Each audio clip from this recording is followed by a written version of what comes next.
So this patient had a device made in San Diego by a great practitioner who was really onto it. And that's how the patient presents. And I'm already thinking, well, I know this. That guy is going to be a protrusive clincher because he's got a lot of force generated already on those incisors. There's no place else to go but forward.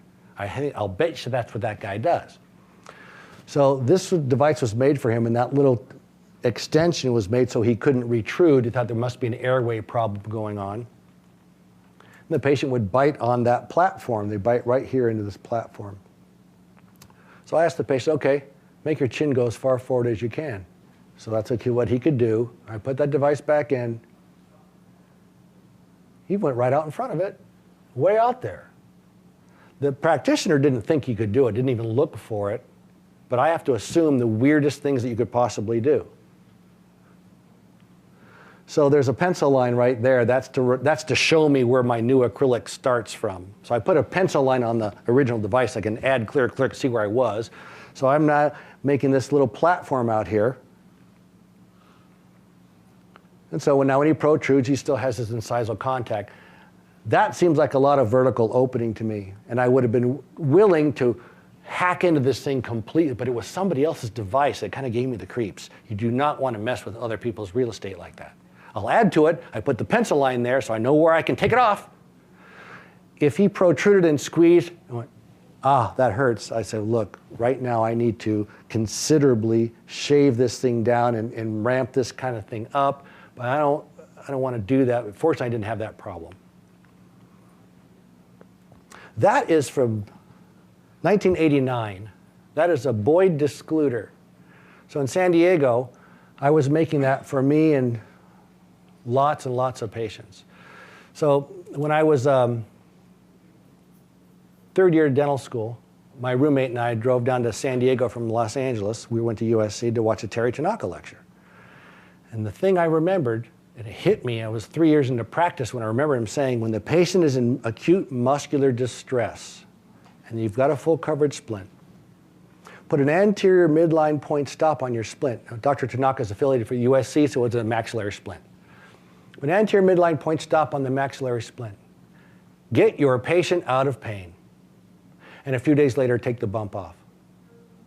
So I was a miserable human being. I had a headache every day for 12 years in a row. I woke up with a headache. I went to bed with a headache. I took 13 Excedrin a day. It started when I was a sophomore in high school and I was 2 years out of dental school. So I was miserable, and I was a TMD resident at USC and learned all about trigger point injections, all that kind of stuff. Nothing helped me. I was down to wearing my splint 1 day in, 2 days out, 3 days in, 1 day out. I had to play catch up, cat and mouse with myself. So okay, that does it. I put an anterior midline point stop on my maxillary splint. For 3 or 4 nights, it was just awesome. I couldn't believe it. And then, so I made that. Worked great. Shortly thereafter, I started getting symptomatic again. Darn it. I got way more than the time allotted, but now I'm hurting again. I found out I was sitting there grinding on something in my office, and I was like, I had this weird face. Like I was doing a Bruce Springsteen concert. What am I doing? I had my little discluder. Oh, yeah, I bit right in front of it. I don't bite like this anymore. I bite like this because that's what I need to do to mess with myself. So I needed to make that discluding come out this way because I'm going to protrude. I thought, all these patients, I couldn't figure it out. They were having a stiff sore neck. Oh, no. So that's how the NTI design started to grow, because my insight to parafunction truly was insight because I was experiencing and I started monkeying around with my own devices. Dr. Tanaka has this slide that he shows. He's been doing it for years now. But he'll say, anterior bite plane splints, but here he shows a Pankey device. If the patient continues to clench on an anterior bite plane or this bite stuff, the biting forces will be directed into the disc, causing injury. It's just not true. Here he's showing that's a force vector. These are force vectors. That's a force vector. This is to imply that the intensity of this muscle contraction is at near maximal, and here's minimal. And it just doesn't work that way. So I've been really disappointed in the lack of continuity in dentistry and the information that we're all using and sharing. I'm kind of like hung out to dry, because what happened to me was these NTI devices, my father-in-law got a hold of them and looked at them. And they had turned into what we see as the taco shell today and a bump on it. I was taking models of everybody's teeth, doing a 0.06 suck down over the anterior segment of the maxillary arch, taking some cold cure acrylic in the damp joints, putting on that hot plastic, it would harden, scoping into this discluding element that had a little bit of an anterior projection past the incisors. And I would cut it out at mesial of the canine to mesial of the canine. They all looked real similar, because the arch form doesn't change a lot from mesial canine to mesial canine. My father-in-law, who happened to be a tool and die maker in Michigan, looked at it and goes, all of those look like tacos with bumps on them. Every one. I said, no, they're custom. They're all unique. They're all great. Look like tacos to me. Why don't you make a generic taco shell with a bump on it? I'll make it, then give it to me. I'll invest it. I'll make a tool. We've got some Lexan that we use here in our facility, and I'll make you some generics. Then you can retrofit and customize them per patient. You can do that? Yeah, I'm your father-in-law. You can pay me back. Oh, great. Okay. So that's what he did. I happen to have some snap acrylic in my office, which coincidentally bonded perfectly to this Lexan, as long as you don't use too much liquid monomer. Use too much liquid monomer, whole thing shatters.